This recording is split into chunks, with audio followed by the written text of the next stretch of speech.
جہاں کتا ہوتا ہے وہاں رحمت کے فرشتے. اب لوگ یہ بھی کہہ رہے ہیں کہ روزی میں برکت نہیں, کروڑپتی ارب پتی کھرب پتی روزی. جب کتوں کو بستر میں لے کے سو گے تو اٹھنے کے بعد جھوٹے منہ جو ہے وہ کتوں کو پیشاب کرانے نکلتے ہو. کبھی ماں باپ کا کندھا پکڑ کر بھی ان کو بیت الخلا تک لے گئے ہو.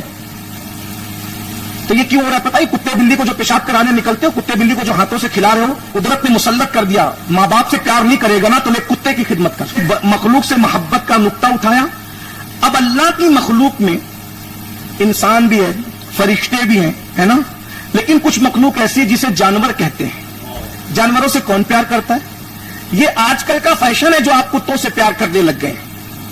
لیکن کتوں سے پیار بھی آپ اللہ کی وجہ سے یا مخلوق خدا ہونے کی وجہ سے نہیں کرتے. یہ فلموں کا فیشن چلا ہے, سیریلوں کا فیشن چلا ہے تو تم کر رہے ہو. ورنہ اگر کتوں سے پیار بھی اللہ کے لیے ہوتا نا تو یہ فلسفہ میرے سمجھ میں نہیں آیا کہ ماں باپ کو گھر سے باہر نکال دیا اور کتوں کو بستروں میں لے کے سوئے ہو. ماں باپ کے لیے کبھی بسکٹ خرید کے نہیں لایا, بلیوں کے لیے بسکٹ خرید کے ضرور لائے. تو یہ کون سی ماں؟ یہ تو نفسانیت ہے, یہ تو نفسانیت ہے. ورنہ جن کے ماں باپ کا چہرہ دیکھنے سے مقبول حج کا ثواب ملتا ہو, ان ماں باپ کو گھر سے نکالنے کا کیا مطلب ہے؟ کون سی محبت ہے؟ تو یہ محبت نہیں, نفسانیت ہے. بہرحال تو مخلوق جو ہے وہ الگ الگ ہے, اور مخلوق میں کتا وہ مخلوق ہے. کتا جہاں کتا ہوتا ہے وہاں رحمت کے فرشتے نہیں آتے. اب لوگ یہ بھی کہہ رہے ہیں کہ روزی میں برکت نہیں, کروڑپتی ارب پتی کھرب پتی روزی. جب کتوں کو بستر میں لے کے سو گے کیا ہوگا؟ ورنہ بخاری کی روایت دیکھ لو نا, کتے کا پلہ اگر چارپائی کے نیچے ہے تو جبریل کی آمد رک گئی. بخاری شریف کی روایت ہے. آپ غور تو فرمائیں نا ذرا, اس پہ میں کوئی تبصرہ نہیں کرتا, لیکن آپ غور فرمائیں. اور وہاں اس کی آمد جو ہے خود سے ہے, آنکھیں چھپ گیا ہے, پڑ گیا ہے. اور یہاں کتوں کو نہلایا جا رہا ہے. کبھی ماں باپ کے منہ بھی دھلائے, ان کی آنکھیں بھی صاف کی, کتوں کو نہلا رہے ہو. نیند سے اٹھنے کے بعد جھوٹے منہ جو ہے وہ کتوں کو پیشاب کرانے نکلتے ہو. کبھی ماں باپ کا کندھا پکڑ کر بھی ان کو بیت الخلا تک لے گئے ہو.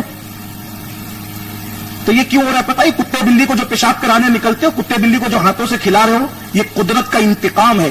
اللہ کے عذابوں میں سے عذاب سمجھ نہیں پا رہے ہو. قدرت نے مسلط کر دیا. ماں باپ سے پیار نہیں کرے گا نا تو لے کتے کی خدمت کر, لے بلیوں کی خدمت کر. کیا سمجھ رہے ہو؟ اللہ کے بندو, ہوش کے ناخن لو, مسلمان ہو, اپنے اسلام کا خیال کرو. بہرحال چلیں, اگر آپ کتے سے اس اعتبار سے محبت کرتے ہیں کہ وہ اللہ کی مخلوق ہے, تو وہ جو جہاں رہنے کی چیزیں نہیں رہتا ہے, اس کو بستر میں لے کے نہیں سوتے.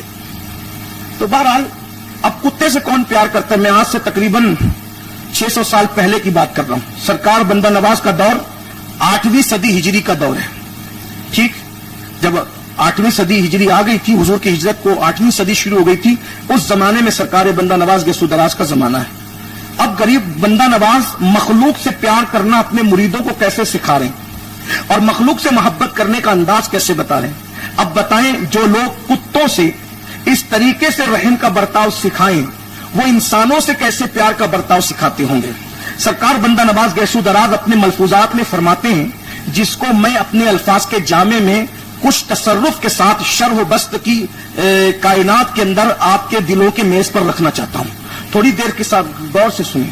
سرکار بندہ نواز اپنے ملفوظات میں فرماتے ہیں کہ بنی اسرائیل میں ایک عورت تھی جو رقاصہ تھی, جسم بیچتی تھی, جسم فروش عورت تھی, جسم بیچنے والی عورت تھی. اس عورت کی بدکاری, اس کی بدی بڑی مشہور تھی, بہت شہرت پا چکی تھی. نیک لوگ اس کی گلی میں جانا بھی پسند نہیں کرتے تھے, اچھے لوگ اس کی چوکھٹ پہ جانا بھی پسند نہیں کرتے تھے.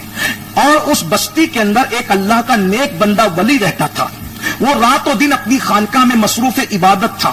عبادت عبادت عبادت. وہ کسی سے ملتا بھی نہیں تھا, کسی سے بات بھی نہیں کرتا تھا. اس کا ایک اپنا انداز تھا. ایک دن اللہ کے پیغمبر پر, جو اس زمانے میں نبی تھے, ان پر وحی آئی اور ان سے فرمایا گیا, اے میرے نبی, میں اس بستی کو 3 دن تک آگ برسا کر جلا دوں گا, اور یہ بستی 3 دن تک اس پہ آگ برسے گی اور کچھ نہیں بچے گا. نہ عبادت خانے بچیں گے, نہ لوگوں کے گھر بچیں گے. سب خانہ برباد ہو جائیں گے, سب کے گھر خراب ہو جائیں گے. نہ گھر رہیں گے, نہ گھر والے رہیں گے, نہ انسان رہیں گے, نہ کوئی اور رہے گا. ایک کام کریں, آپ میرے نبی ہو, آپ سے محبت ہے, آپ بستی چھوڑ کر دوسری بستی میں جاؤ تاکہ آپ محفوظ ہو جاؤ. دوسری بات یہ ہے, دوسرا میرا محبوب آپ کے بعد اگر کوئی ہے اس بستی میں تو وہ فلاں فلاں ولی ہے, اس سے کہہ دو کہ یہ جو رقاصہ, نچنیاں اور جسم بیچنے والی عورت ہے, یہ 3 دن اس کے گھر جا کر قیام کر لے تو ہم اس کو بھی بچا لیں گے, کیونکہ سب کو جلا دیں گے, ایک ہی گھر بچنا ہے بس, اور وہ اس رقاصہ کا گھر ہے، وہ اس نچنیا کا گھر ہے، وہ اس فاحشہ عورت کا گھر ہے۔ اللہ اکبر۔ اب نبی تھے، کچھ پوچھا نہیں، جو اللہ کا حکم آیا بس اسی حکم پر عمل کرتے ہوئے اس ولی کے پاس گئے، کہا دیکھو بھائی اللہ کا یہ حکم آ گیا ہے، بستی پر آگ برسے گی، پوری بستی برباد ہو جائے گی، ایک ہی گھر بچے گا، وہ رقاصہ کا نچنیا کا فاحشہ عورت کا گھر ہے، اس لیے تم وہاں چلے جاؤ، اللہ کا حکم ہے وہاں چلے جاؤ اور وہاں جا کر کے عبادت میں مصروف رہو، میں بستی چھوڑ کے جا رہا ہوں، اگر چاہتے ہو بچنا تو وہی جانا پڑے گا۔ وہ بھی اللہ کا ولی تھا، اس نے کہا ہمیں کیا، ہمیں کسی جگہ جانے آنے سے کیا پرہیز، یار کی مرضی نہیں تھی تب تک وہاں نہیں گئے، یار کا حکم ہے وہاں جانا ہے، اس لیے کہ ہمیں کسی کے گھر سے کیا مطلب، جب تک کہ کہیں سے روکا رک گئے، کہیں جانے کا حکم ہے تو چلے گئے۔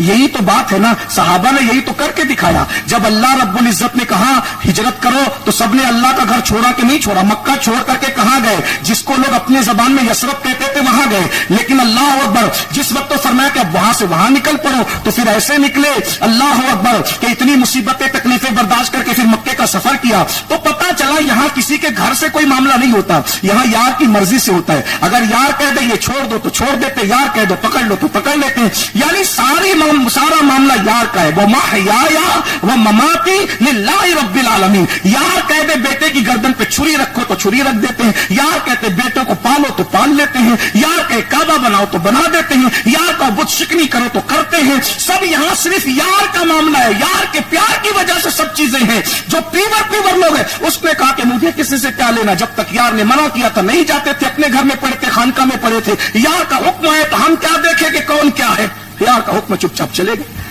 آج ہم سب کی مانتے ہیں یار کے سوا، بلکہ میں تو کہتا ہوں اللہ کے بندے اگر ڈھونڈو گے نا تو انگلی کے پوروں پر گن لو اللہ کے بندوں کو، ورنہ ہم تو نفس کے بندے ہیں۔ کس کے بندے؟ نفس کے۔ سوتے کیوں ہیں؟ چلو تھوڑا فریش ہو جائیں گے، سوتے ہیں۔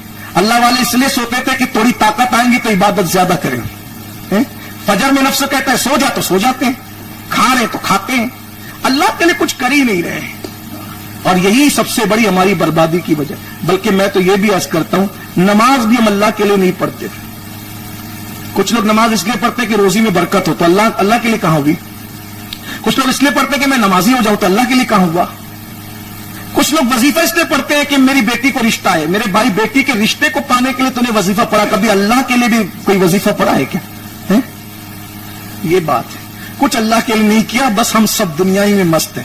تقریر اچھی کی اس لیے تاکہ نذرانہ ملے، جن کو نذرانہ نہیں لینا وہ یہ سوچتے ہیں، علامہ سب کی بات نہیں کرتا کہ میں نذرانہ نہیں لوں گا تو گلبرگہ شریف والے کہیں گے کتنے مخلص ہیں حضرت کہ یہ نذرانہ نہیں لیتے، تو یہ بھی تو لینا بھی اللہ کے لیے نہیں ہوا، نہ لینا بھی اللہ کے لیے نہیں ہوا۔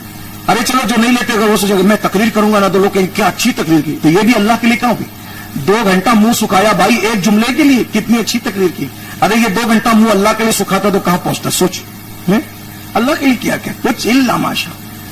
یاد رکھنا یہ شیطان کا بڑا چکر ہے کہ اس نے ہمیں اللہ والا بننے نہیں دیا، ہم نفس والے ہیں، نفس پرست ہیں، اسی لیے تو سب بربادی برباد ہے۔ اگر یہ امت اس وقت تصوف کی طرف آئے نا تو تصوف دین کا گودا ہے، مغز ہے، مغز۔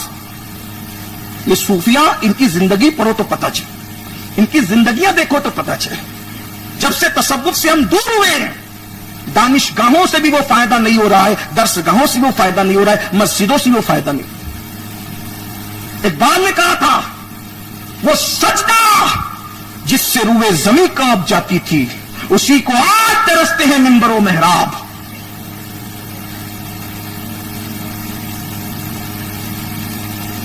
جو میں سر بسجدہ ہوا کبھی تو زمین سے آنے لگی صدا، تیرا دل تو ہے صنم آشنا تجھے کیا ملے گا نماز میں۔ اللہ کہاں ہے؟ اللہ کے لیے کون کیا کر رہا؟ تصوف ہے جو کرو یار کے لیے کرو، بلکہ غصہ کرو تو بھی یار کے لیے کرو، یار کے لیے غصہ کرنا بھی عبادت ہے۔ ہمیں اپنے لیے تو غصہ آتا ہے، یار کے لیے کبھی غصہ آتا ہی، خدا کے لیے کبھی غصہ ہی نہیں آتا، نہ پیار اللہ کے لیے نہ غصہ اللہ کے لیے، اسی لیے سب کچھ ہو رہا ہے۔ تو خواجہ بندہ نواز کے سدراز اپنے ملفوظات شریف میں فرما رہے